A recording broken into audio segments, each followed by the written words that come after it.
Good morning students, this is Haimavathi. నేను చెప్పబోయే subject ఏంటంటే మీకు కార్పొరేట్ అకౌంట్స్. ఈరోజు మనం డీల్ చేసే టాపిక్ ఏంటంటే వాల్యుయేషన్ ఆఫ్ గుడ్ విల్. అందులో మనం ముఖ్యంగా డిస్కస్ చేసుకోవాల్సిన టాపిక్స్ ఏంటంటే what is goodwill and nature of good will, what are the factors influencing the value of good will, need for valuation of good will. ఇవన్నీ topics మనం discuss చేసుకోవడం జరుగుతుంది. అసలు ఫస్ట్ మనం తెలుసుకోవాల్సింది ఏంటంటే what is goodwill. Goodwill in ordinary language means the good name or fame or reputation earned by the business concern. అంటే ఒక కంపెనీ యొక్క ఒక మంచి పేరుని మనం గుడ్ విల్ అని చెప్పుకోవడం జరుగుతుంది. A concern doing business for some time acquires reputation and builds up circle of customers. The nature of goodwill. అసలు goodwill యొక్క నేచర్ ఎలా ఉంటుంది అని తెలుసుకుందాం ఇప్పుడు. Being the nature of advantage or benefit, goodwill is an intangible asset. It is like trademark, patent and copyrights, but not a fictitious asset. Intangible asset అంటే ఏంటి? కంటికి కనిపించిన ఆస్తుల్ని మనం ఇంటాంజిబుల్ అసెట్స్ అంటాం. కంటికి కనిపించే వాటిని అన్నింటిని మనం ఏమంటాం? టాంజిబుల్ అసెట్స్ అంటాం. అయితే గుడ్ విల్ మనం ఎలాగా అంటామంటే ఇంటాంజిబుల్ అసెట్ అంటాం. అంటే అది కంటికి మనకు కనిపించదు, సంస్థ యొక్క మంచి పేరు అనేది కనిపించదు, కానీ దానికి కూడా ఒక వాల్యూ ఉంటుందని మనం చెప్పుకుంటాం జరుగుతుందన్నమాట. Since the existence of goodwill can be felt through superior earning power, it is a real asset. దీన్ని మనం రియల్ అసెట్గా మనం పరిగణించడం జరుగుతుంది. ఇందులో మనం factors influencing the value of good will అంటే గుడ్ విల్కి ఫ్యాక్టర్స్ ఏమేమి ఉన్నాయి, ఏ ఫ్యాక్టర్స్ వల్ల అది ఇన్ఫ్లుయెన్స్ అవుతుంది అన్నది ఇప్పుడు మనం చెప్పుకుంటున్నాం. The first factor is the nature of the business. The second one favourable location of the business. Third one, ideal window dressing. Fourth one, personality of the people conducting business. Efficiency of the management is also one of the factor influencing the value of goodwill, and also the efficiency of the employees. The goodwill is based on the efficiency of the employees also. The next point is possessing of a large number of profitable contacts. Then protected value, patent and trademarks. Monopoly in trade. Monopoly means single seller అనమాట. Single seller ఒక ట్రేడ్లో కనుక single seller ఉంటే వాడిని మనం monopoly అంటాం. దీనివల్ల కూడా మనకి గుడ్ విల్ అన్నది ఎఫెక్ట్ అవ్వడం జరుగుతుంది. Competition for the goods produced in the market. అదేవిధంగా exclusive franchise. Conditions of money market. మన మనీ మార్కెట్లో ఒక కండిషన్స్ చేంజ్ అవ్వడం వల్ల కూడా మన గుడ్ విల్ అనేది ఎప్పటికప్పుడు చేంజ్ అవ్వడం జరుగుతుందన్నమాట. Trend of profit, peace and security in the country. These are all the factors that influencing the goodwill. Okay, then need for valuation of good will. అసలు goodwill మనం ఎందుకు value చేయాలి అన్నదానికి ఈ కారణాలన్నీ వస్తాయన్నమాట. అసలు ఫస్ట్ చూడండి, good will exist in every business earning super profits. It is inseparable linked with the business. It acquire value only when the business is sold. As such it remains as unrecorded asset as long as the business in the going concern. The need for valuing good will arises when there is a change in the form, structure, constitution or control of the business. Your business is bought or sold or merged with other business or converted from one form to other, etc. Need for valuation of goodwill rises. ఏ సందర్భాల్లో మనకి good will need అనేది ఉంది అంటే ఏ సందర్భాలు ఏదైనా company merge చేస్తున్నప్పుడు కానీ, లేకపోతే converted from one form to other form అంటే ఒక ఫామ్ నుంచి వేరే ఫామ్లో కనుక కంపెనీ కన్వర్ట్ అవుతున్నా ఈ గుడ్ విల్ వాల్యుయేషన్ అనేది అవసరం అవుతుందన్నమాట. The need for valuation of good will rises in the following cases. ఏ సందర్భాల్లో మనకి గుడ్ విల్ వాల్యుయేషన్ అనేది జరుగుతుందని చెప్పుకుంటున్నాం కదా. అందులో ఫస్ట్ సందర్భం వచ్చి in the case of sole proprietorship.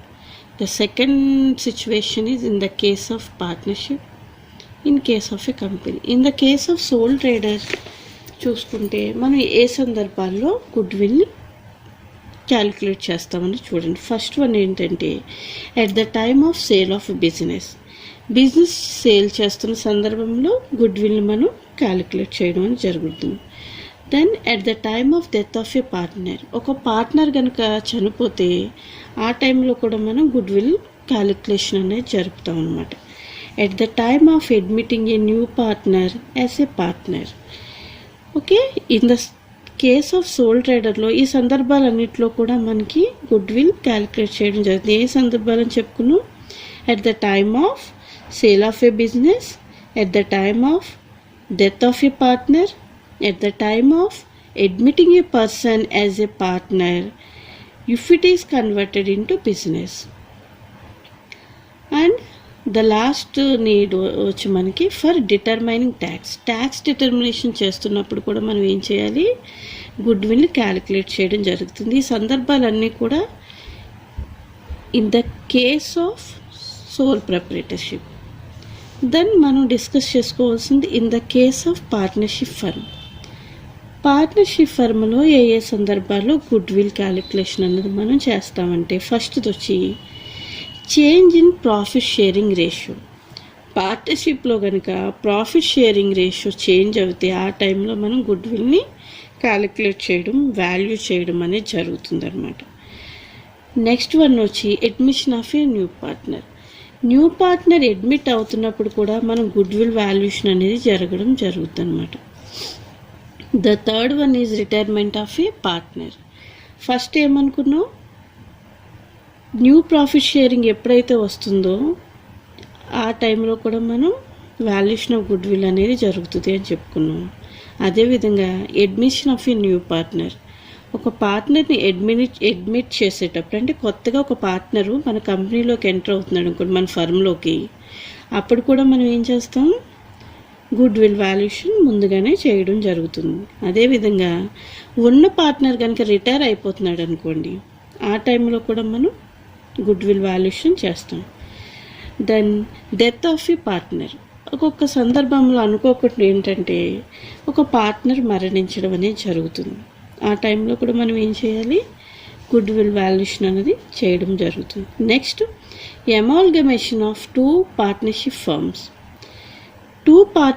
Firms అంటే రెండు పార్ట్నర్షిప్ ఫర్మ్స్ అమాల్గమేట్ అవుతున్నాయి అనుకోండి. అమాల్గమేట్ అవడం అంటే ఏంటి? రెండు కలిపి, ఆ టూ ఫర్మ్స్ కలిపి ఒక బిగ్ ఫర్మ్ కింద ఫామ్ అవడం జరుగుతుంది. ఫర్ ఎగ్జాంపుల్ ఏ అనే ఫర్మ్ ఉంది, బి అనే ఫర్మ్ ఉంది. ఈ రెండు కూడా ఎవరి బిజినెస్ వాళ్ళు చేసుకుంటున్నారు. ఇప్పుడు బయట కాంపిటీషన్ తట్టుకోలేక వీళ్ళు ఏం చేస్తున్నారు? ఈ రెండు ఫర్మ్స్ ఏబి అనే ఒక బిగ్ ఫర్మ్ కింద ఫామ్ అయిపోతున్నాయి. దీన్నే మనం ఏమంటాం? అమాల్గమేషన్ అంటాం. ఇలా అమాల్గమేషన్ జరుగుతున్న సందర్భంలో కూడా మనకి వాల్యుయేషన్ ఆఫ్ గుడ్ విల్ అనేది అవసరం ఉందన్నమాట. నెక్స్ట్ పాయింట్ వచ్చి conversion of firm into a company కనుక ఫర్మ్ని కన్వర్ట్ చేస్తుంటే కదా, ఆ సందర్భంలో కూడా మనం we go for valuation of good will.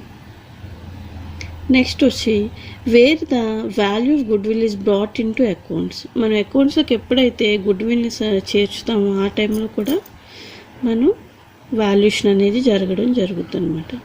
Next tax purpose కూడా మనం గుడ్ విల్ వాల్యుయేషన్ అనేది జరుగుతుంది అనమాట. ఇవన్నీ పాయింట్స్ కూడా ఇందులో in the case of partnership firm. Then next వచ్చి ఇన్ కేస్ ఆఫ్ ఏ కంపెనీలో గుడ్ విల్ని ఎలా వాల్యూ చేస్తారు?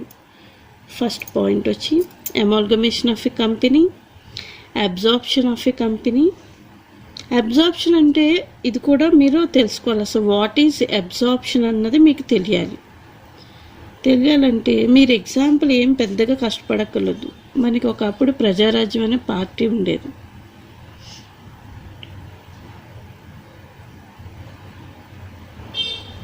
అదేవిధంగా కాంగ్రెస్ అనే వేరే నేషనల్ పార్టీ ఉంది. ఈ ప్రజారాజ్యం అనే పార్టీ ఒక స్మాల్ పార్టీ, కాంగ్రెస్ అనేది చాలా big party.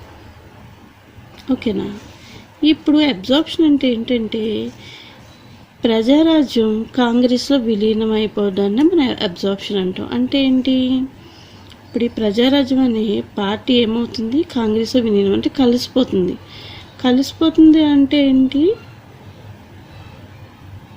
Prajarajyam small party it will be observed in Congress.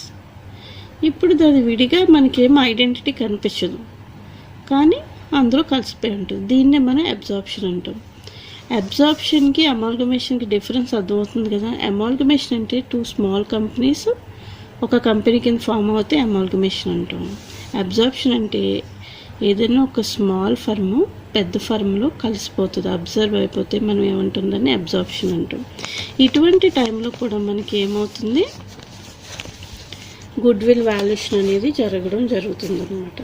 ఓకేనా. ఏమనుకున్నాం, in case of a company first one ఏంటి, amalgamation of a companies, absorption of a companies, reconstruction of a company. మనకి కంపెనీస్లో కూడా internal reconstruction, external reconstruction అని 2 ఉంటాయి. అటువంటి సందర్భాల్లో ఈ రీకన్స్ట్రక్షన్ జరుగుతున్నప్పుడు మనం మన కంపెనీని కొన్ని మార్పులన్నీ చేసుకుంటాం. ఆ మార్పులు కొన్ని ఇంటర్నల్గా ఉంటాయి, కొన్ని ఎక్స్టర్నల్గా బయటకు కనిపిస్తూ ఉంటాయి. ఇటువంటి సందర్భాల్లో కూడా మనం ఏం చేస్తాం, గుడ్ విల్ని వాల్యూ చేయడం అనేది జరుగుతుంది అనమాట. Next valuation of shares valuation చేస్తున్నప్పుడు కూడా గుడ్ విల్ వాల్యుయేషన్ మనం చేయడం జరుగుతుంది. Next when shares are to be acquired by holding company. అదేవిధంగా మనకి హోల్డింగ్ కంపెనీ, సబ్సిడరీ కంపెనీ అని 2 కంపెనీస్ ఉంటాయి. ఎప్పుడైతే when shares are to be acquired by holding company shares అన్ని అక్వైర్ చేస్తుందో ఆ టైంలో కూడా మనం గుడ్ విల్ వాల్యూ చేయడం అనేది జరుగుతుంది. దెన్ నెక్స్ట్ గిఫ్ట్ ట్యాక్స్ విషయంలోని, వెల్త్ ట్యాక్స్ విషయంలోని, ఇలా these are so many reasons for valuation of good will. వీటన్నిటిలో కూడా మనం ఏం చేస్తుంటాం, గుడ్ విల్ వాల్యుయేషన్ అనేది చేయడం జరుగుతుంది అన్నమాట. అసలు మెయిన్ ఏంటి, ఏ సందర్భాల్లో చేస్తామో ఎక్కడ చేస్తామో అన్నది ఇప్పుడు చెప్పుకుంటూ వచ్చాం. ఏం చెప్పుకుందాం, ఇన్ కేస్ ఆఫ్ సోల్ ట్రేడర్లో ఎలా జరుగుతుంది good will valuation. In the case of partnership ఫర్మ్లో గుడ్ విల్ వాల్యుయేషన్ ఎలా జరుగుతుంది, ఏ సందర్భాల్లో. ఇన్ కేస్ ఆఫ్ ఏ కంపెనీలో కూడా ఏ సందర్భాల్లో మనం గుడ్ విల్ వాల్యుయేషన్ చేసుకుంటాం అన్నది మనం చెప్పుకోవడం జరిగింది. ఇదంతా ఇప్పటివరకు మనం చెప్పుకున్నది థియరిటికల్గా చెప్పుకున్నాం. అయితే మనకి ప్రాక్టికల్గా కొన్ని సమ్స్ కూడా ఉన్నాయి, ఎలా క్యాలిక్యులేట్ చేయాలన్నది. దాన్ని మనం నెక్స్ట్ టాపిక్ కింద మనం డిస్కస్ చేసుకోవచ్చు. అది కూడా methods of valuation of good will అనే ఒక టాపిక్లో మనం చెప్పుకోవడం జరుగుతుంది అనమాట. ఓకేనా. ఇప్పుడు అర్థమైంది కదా మీ క్లాసు ఏంటనేది. గుడ్ విల్ అంటే the name and fame of the company అని చెప్పుకుంటున్నాం. అదేవిధంగా what are the factors influencing goodwill అనేది మనం డిస్కస్ చేసుకున్నాం. What is the need for valuation of good will అనేది ఈరోజు క్లాస్లో మనం డిస్కస్ చేసుకోవడం జరిగింది.